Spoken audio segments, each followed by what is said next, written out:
बहुमत मिळालेलं आहे, कोण शिलेदार आहे, कुणाचंही श्रेय आहे नांदेडमध्ये? या सगळ्या विजयाचं श्रेय प्रथम मी नांदेडच्या मतदारांना देतो, ज्यांनी आमच्यावर विश्वास व्यक्त पुनश्च केला आणि भाजपच्या हातामध्ये पहिल्यांदा ही महानगरपालिका सोपवली. त्याबद्दल नांदेडच्या जनतेचे लाख लाख आभार. त्याचबरोबर या देशाचं नेतृत्व करणारे यशस्वी पंतप्रधान नरेंद्र मोदी साहेब, राज्याचे मुख्यमंत्री देवाभाऊ अर्थात देवेंद्र फडणवीसजी यांच्याबद्दल विश्वास व्यक्त केलेला आहे लोकांनी. आणि जरूर आमच्यावरील विश्वास व्यक्त करत असताना माझे असंख्य कार्यकर्ते हे सुद्धा विजयासाठी तेवढेच इन्वॉल्व होते की त्यांनी मेहनत खूप घेतली, म्हणून त्यांचे मी आभार मानतो.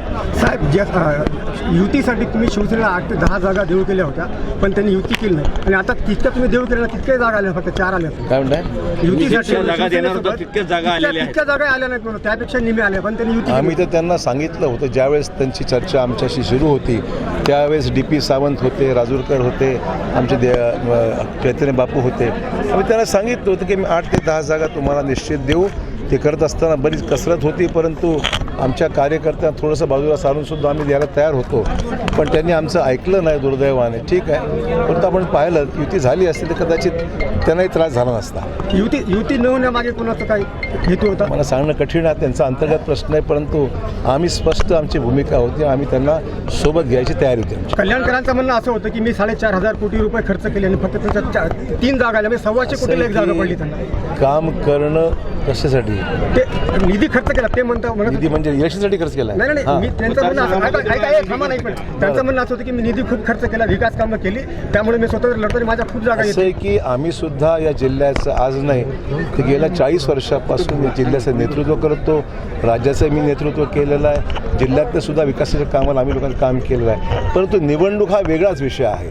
लोकांना राजकीय स्थैर्यसुद्धा लागत असतं आणि केंद्रात आणि राज्यामध्ये सरकार जी BJPचं आहे त्या सरकारच्या माध्यमातून जिल्ह्याला अधिकचा पैसा मिळेल, विकासाच्या कामाला चालना मिळेल. मुख्यमंत्र्यांनी जे काही भाषणामध्ये विषय स्पष्ट केलेले आहेत त्या अनुषंगाने पुढची वाटचाल आपल्याला करता येईल, तो अँगल लोकांच्या मनामध्ये होता आणि म्हणून त्यांनी भाजपच्या बाजूने कौल दिलेला आहे. राष्ट्रवादीच्या आमदारांना खूप खालच्या पातळीवरती वैयक्तिक टीका केलेली आहे निवडणुकीमध्ये तुमच्यावर. त्यांना विचारा काय झालं त्याचं. दुसरा विषय असा की काँग्रेस 10 वर थांबली, शिवसेनेला 4 जागा भेटल्या आणि NCPला फक्त 2. म्हणजे तुमच्या विरोधात लढले कोण मग इथं? त्यांनाच विचारा, मलाच माहीत नाही. आम्ही तर जे आमच्या विरोधात ते आमच्या विरोधात, जे आमच्या विरोधात लढले ते आमच्या विरोधात, हीच आमची भूमिका आहे. ठीक असं आहे, काँग्रेसची स्पेस कोणीतरी घेणारच होतं. काँग्रेसच्या बद्दल ज्या लोकांना अपेक्षा होती काँग्रेस काही परफॉर्म करेल, हे लोकांना कळलं की काँग्रेस आता विरोधी पक्ष म्हणून सुद्धा ताकदीने उतरू शकत नाही. ह्याची ज्यावेळेस लोकांना प्रचिती आली त्यावेळेस त्यांनी पर्याय MIMला निवडलं. आज स्पष्ट म्हणावं लागेल. ज्या शिवसेनेनं आणि राष्ट्रवादीनं महापौर पदावर दावा केला तर त्यांना केवळ 4 आणि 1 जागा मिळालेली राष्ट्रवादीला केवळ, हे कसं पाहतात?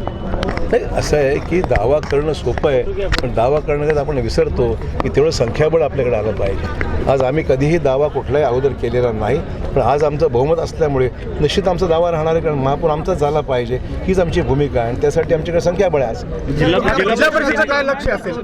लक्ष पुढचं काय आता तुमचं? MIMचे 14 सीट आले असेल नांदेडमध्ये. 2012 मध्ये आले होते, 17 मध्ये संपली होती MIM, आता पुन्हा 14 सीट नांदेडमध्ये आले. असं आहे, मी तुम्हाला मगाशी स्पष्ट केलं कि माइनॉरिटीज़ को ये भरोसा नहीं है कि कांग्रेस उनको समर्थन देकर उनका कुछ काम कर सकती है, ऐसा भरोसा लोगों को नहीं रहा.